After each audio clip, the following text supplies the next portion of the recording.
नमस्कार दोस्तों, आपका स्वागत है आपके अपने YouTube चैनल खाओ बनाओ किचन में। दोस्तों, अगर आपका मन कुछ चटपटा अटपटा सा खाने का कर रहा हो और वो भी बिना तला हुआ खाना चाहते हो, कम तेल का, तो ये रेसिपी आप सभी को बहुत ही पसंद आएगी। इसे हमने दो तरीक़ों से बनाया हुआ है। दोनों में से किसी भी तरीके से आप इसे बनाकर खा सकते हैं जो आपको पसंद है। तो चलिए हम इसे बनाते हैं। ये बहुत ही टेस्टी रेसिपी है। तो इसके लिए हम लेंगे एक मीडियम साइज का चुकंदर और इसे धुलने के बाद इसे हम छील करके इसकी छोटी छोटी पीस कट करके इसे हम डाल लेंगे एक मिक्सी जार में। और इसके अंदर डालेंगे थोड़ा सा जीरा, आधा चम्मच के करीब में, और एक हरी मिर्ची डाल के इसे हम पीसेंगे। तो ये बगैर पानी के बढ़िया नहीं पीसेगा। तो इसके अंदर हम डाल देंगे 4 से 5 चम्मच पानी। ऐसे खूब बढ़िया से महीन सा पीस लेंगे, इसका पेस्ट तैयार कर लेंगे इस तरीके से। अब हम अपनी आंच पर चढ़ाएंगे एक पैन और इसके अंदर डालेंगे 1 कटोरी पानी। और पानी के अंदर डाल देंगे थोड़ा सा नमक, क्योंकि हमने इसका रेसिपी के लिए डो बनाना है तो हमने नमक डाल दिया थोड़ा सा। और साथ ही में इसके अंदर हम 1 चम्मच देसी घी डालेंगे। इसके अंदर आप देसी घी या तेल अपनी चॉइस के हिसाब से डाल सकते हैं डो को चिकना करने के लिए। और इसमें पिसा हुआ चुकंदर डाल के हम 1 से 2 मिनट पानी में इसे पका लेंगे। तो 1 से 2 मिनट बाद चुकंदर में बॉयल आने लग गया है, आप देख सकते हैं। तो अब इसके अंदर हम डालेंगे 1 छोटा चम्मच भर के बेसन और इसे बढ़िया से फटाफट से मिलाते हुए चुकंदर में मिक्स कर लेंगे। और इसके बाद इसके अंदर 1 बड़ी कटोरी हम डालेंगे चावल का आटा और दोनों को खूब अच्छे से मिक्स करके हम इसे गैस से उतार लेंगे और बढ़िया से फटाफट से इसे मिक्स कर लेंगे।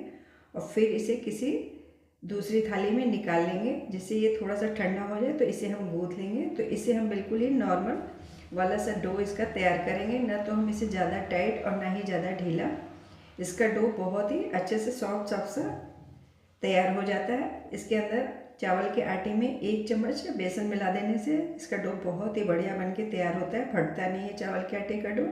तो थोड़ा सा हम इसके ऊपर घी डाल के डो को चिकना भी कर लेंगे।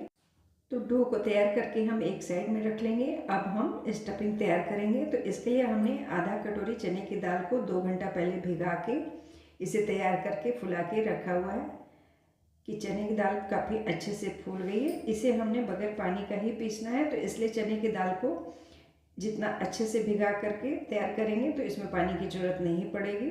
तो इसे हम बगैर पानी के पीसेंगे। तो ये थोड़ा सा दरदरा सा है एक बार पीसने पर, तो इसे हम ऊपर नीचे चम्मच से कर लेंगे और फिर दोबारा से थोड़ी सी मिक्सी चला देंगे तो ये खूब बढ़िया से महीन हो जाएगा। तो दोबारा भी हमने मिक्सी चला दी है, ये खूब बढ़िया से बगैर पानी के चने की दाल पिस गई है। तो इस तरह से हम इसे एक बाउल में निकाल लेंगे। पीसने के बाद हमने चने की दाल की मात्रा बहुत ही कम रखी है। आप चाहें तो सिर्फ चने की दाल से भी ये नाश्ता तैयार कर सकते हैं, लेकिन मैं इस नाश्ते में सब्जियां डालने वाली हूँ, इसलिए हमने चने की दाल की मात्रा बहुत कम रखी है। तो इसके अंदर हमने आधा कटोरी स्वीट कॉर्न डाला हुआ है और उसे बगैर बॉयल ही डाला हुआ है। साथ में 1 बड़ा चम्मच चॉप्ड हमने प्याज डाला हुआ है। आधा हमने शिमला मिर्च काट के डाला हुआ है। 1 से 1.5 चम्मच पत्ता गोभी बारीक चॉप्ड करके डालिए। साथ ही में हरी मिर्च डालेंगे अपने स्वाद के अनुसार, कम ज़्यादा जैसा खाना पसंद करते हो। इसके बाद डालेंगे आधा चम्मच लहसुन का पेस्ट, अगर आप लहसुन खाना पसंद करते हो तो, और आधा चम्मच डाल देंगे अदरक का पेस्ट। इसके बाद हम इसके अंदर डालेंगे हरी कटी धनिया, थोड़ी सी ज़्यादा मात्रा में डालेंगे जिससे कि इस नाश्ते का टेस्ट बहुत बढ़िया आता है। और आधा चम्मच डाल देंगे रोस्टेड जीरा पाउडर, 1 चम्मच डाल देंगे धनिया पाउडर, और इसके अंदर कलर अच्छा है इसके लिए 1 छोटा चम्मच हल्दी पाउडर मिक्स करेंगे। और 1/4 चम्मच हम डालेंगे हींग इसके अंदर ज़रूर ही डालेंगे जिससे कि नाश्ते का टेस्ट बहुत बढ़िया आता है। तो हींग को इसकी बिल्कुल भी ना करें। और सारी चीज़ों को डालने के बाद बढ़िया से मिक्स कर देंगे। नमक हम इसमें अभी नहीं मिलाएंगे, नमक हम इसमें स्टफिंग करते वक्त ही मिलाएंगे। तो हमने स्टफिंग भी तैयार कर ली है, साथ में चावल के आटे का डो भी तैयार कर लिया हुआ है। तो चावल के आटे का डो मैं आपको दिखा रही हूँ, ये ज़रा भी फट नहीं रहा है। 1 चम्मच बेसन मिला देने से चावल का आटा बिल्कुल भी नहीं फटता, एकदम लचीला लचीला सा इसका डो बन के तैयार हुआ है। अब हम इसकी छोटी छोटी सी लोइयाँ तैयार कर लेंगे, बिल्कुल ही एक साइज की, और सारी लोइयों को एक बार में चिकना भी कर लेंगे। और इसे हम बेल भी लेंगे एक ही साथ में। तो हम लेंगे एक पॉलीथीन और इसके अंदर एक बूंद घी या तेल लगा करके चिकना कर लेंगे पॉलीथीन को, और एक एक लोइया रख के इस तरह से, इसे चाहे तो आप हाथ से दबा करके किसी प्लेट से इस तरह से दबा के 1 से 2 बार में तैयार कर लें, या तो थोड़ा सा इस पर बेलन भी 1 से 2 बार चला देंगे तो भी ये तैयार हो जाएगी। ना तो ये फटेगी ना ही टूटेगी। तो इसे बेलने में ज़रा भी मेहनत नहीं लगने वाली है। आप जितनी पतली चाहें उतनी पतली इसे बेल के तैयार कर सकते हैं। तो हम इसे एक बार में सारी लोइयों को बेल के तैयार कर लेंगे, जिससे कि स्टफिंग करना बहुत ही आसान हो जाएगा। ये रेसिपी ऐसी है कि इसे हम एक बार में 10 से 15 बना करके भाप लगाते हैं, तो इसलिए हम इसे एक बार में बेलेंगे और एक ही बार में स्टफिंग करके तैयार करेंगे। तो इस तरह से हम बेल के इसे तैयार कर लेंगे। अब हम अपनी स्टफिंग में नमक मिक्स करेंगे स्वाद के अनुसार। अगर पहले इसके अंदर स्टफिंग में नमक मिला लेते तो ये थोड़ा पानी सब्जियां छोड़ने लग जाती हैं, इसलिए जब भी स्टफिंग करें उसी समय नमक मिलाएं। और इसके अंदर हम 1 से 2 चम्मच डालेंगे टोमेटो केचप, जिससे कि स्टफिंग का स्वाद बहुत ही अलग सा आता है। आप चाहें तो टोमेटो केचप की जगह सेजवान चटनी भी मिक्स कर सकते हैं। तो इसे मिला के स्टफिंग को हम तैयार करके एक साइड में रख लेंगे। अब हम क्या करेंगे कि बेली हुई पूड़ी को हाथ में लेंगे, एक पूड़ी लेकर के इसके अंदर 1 से 1.5 चम्मच स्टफिंग को रख के एक साइड इस तरह से ऊपर से हम पूड़ी को मोड़ लेंगे, और इसका मुंह हम थोड़ा सा खुला ही रहने देंगे। अगर हम इसे बंद कर देंगे तो अंदर तक सब्जियों के अंदर भाप नहीं लगेगा, इसलिए इसे खुला ही पकाते हैं, जिससे ये अंदर तक खूब बढ़िया से भाप लग के तैयार होगा। खूब अच्छे से ये नाश्ता पकेगा और इसकी स्टफिंग भी बाहर नहीं आएगी। इस तरह से हम सारा ही एक बार में स्टफिंग करके इसे तैयार कर लेंगे और फिर भाप लगाएंगे। तो अब हम क्या करेंगे कि लेंगे एक इस तरीके की जाली, जिससे कि हम गेहूं या चावल चालते हैं, और उससे थोड़ा सा घी या तेल से ग्रीस कर लेंगे, और इसे तैयार नाश्ते को हम थोड़ा थोड़ा दूरी पर रख लेंगे सारा ही, और इसके ऊपर हम एक सूती रुमाल या कपड़ा लगा देंगे, जिससे कि डायरेक्ट इसके अंदर भाप का पानी न लगने पाए, और इसे हम एक थाली से ढक देंगे इस तरह से। और दूसरी साइड हमने अपनी कढ़ाई पे पानी गर्म किया हुआ है भाप बनाने के लिए, और जाली को हम कढ़ाई पे रख देंगे और मीडियम आंच पे इसे हम कम से कम 10 मिनट तक पकाएंगे, और बीच में एक बार खोल के चेक करेंगे। तो मैं खोल रही हूँ, तो इस तरह से इसका अभी कलर चेंज नहीं हुआ है, तो इसे हम 2 से 4 मिनट और ढक के पका लेंगे। जब इसका कलर चेंज हो जाएगा तो समझिए कि ये काफ़ी अच्छे से पक गया है। हमने इसके डो में चुकंदर डाला हुआ है इसे पौष्टिक बनाने के लिए, तो इसका जब कलर चेंज हो जाएगा तो इसे कलर चेंज होने तक ही हम पकाएंगे, तभी ये बढ़िया से पकेगा। तो इसका कलर आप देख सकते हैं, हमने दोबारा खोल करके इसे चेक किया हुआ है तो पक गया है। तो अब इसे हम ठंडा होने के लिए एक साइड में रख देंगे। इसे हमने अपनी गैस से उतार दिया हुआ है। तो इसे पकाने के बाद आप इसके अंदर अपने मन मुताबिक तड़के से इसमें तड़का लगा सकते हैं, जो भी तड़का लगाना चाहें अपनी पसंद के अनुसार।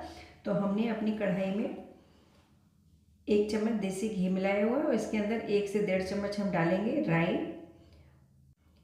और जब राई चटकने लग जाएगी तो इसके अंदर हम डालेंगे कुछ करी लीव्स, इसे भी मिक्स कर लेंगे, इसे भी पका लेंगे।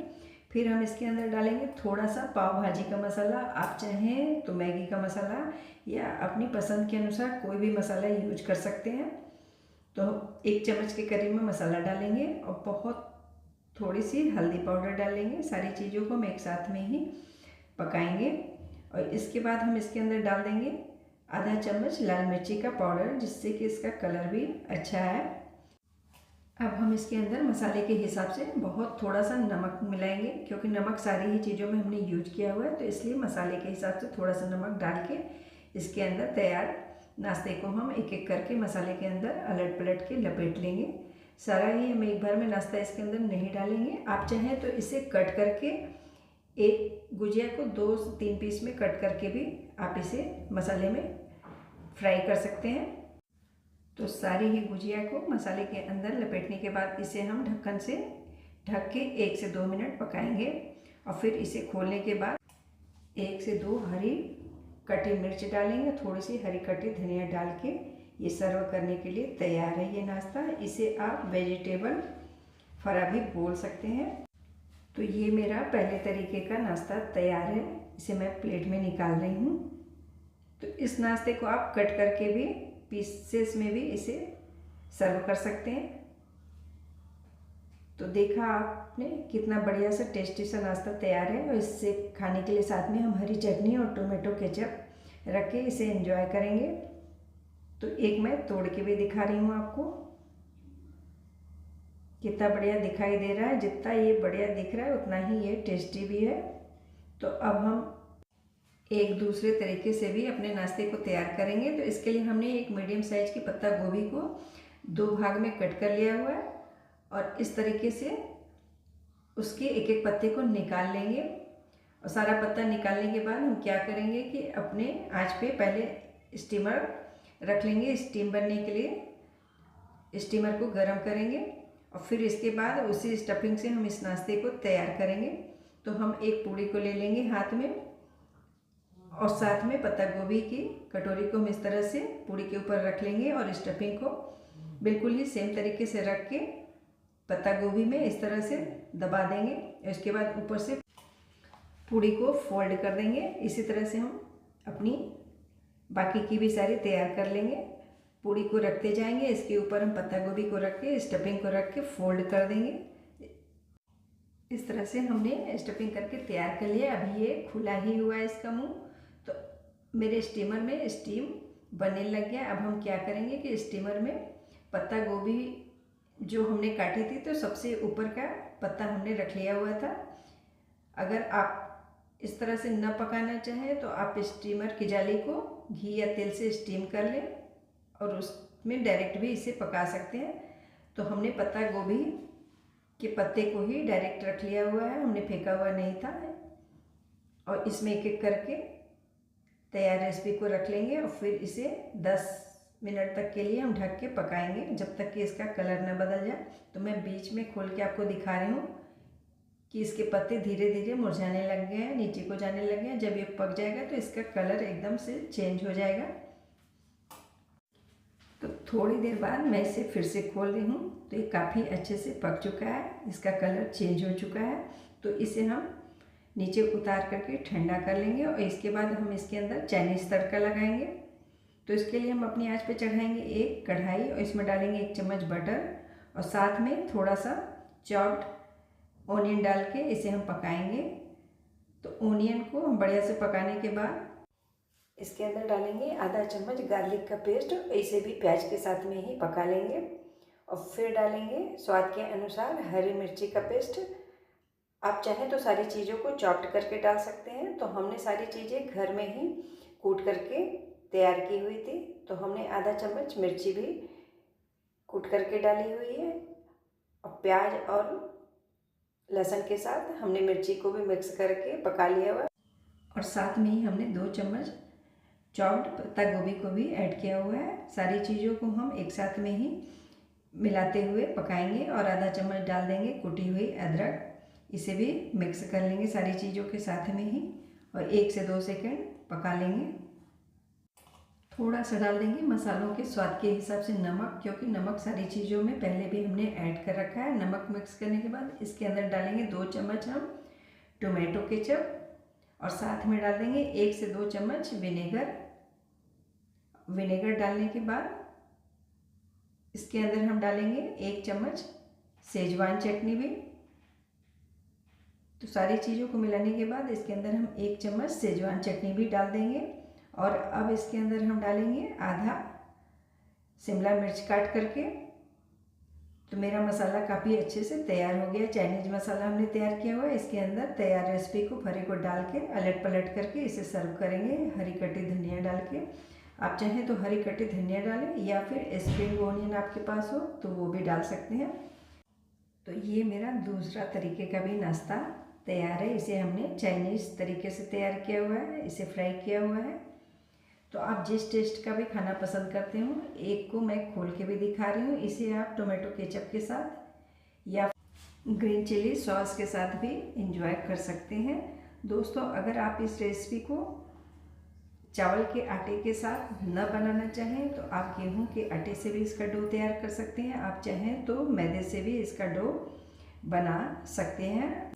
तो इनमें से कौन सा वाला आपको ज़्यादा पसंद है ये आप हमें कमेंट करके ज़रूर ही बताइएगा। रेसिपी पसंद है तो इसे लाइक ज़रूर कीजिएगा और ज़्यादा से ज़्यादा शेयर कीजिएगा और चैनल को सब्सक्राइब भी कीजिएगा। मिलते हैं एक नई रेसिपी के साथ। Thank you.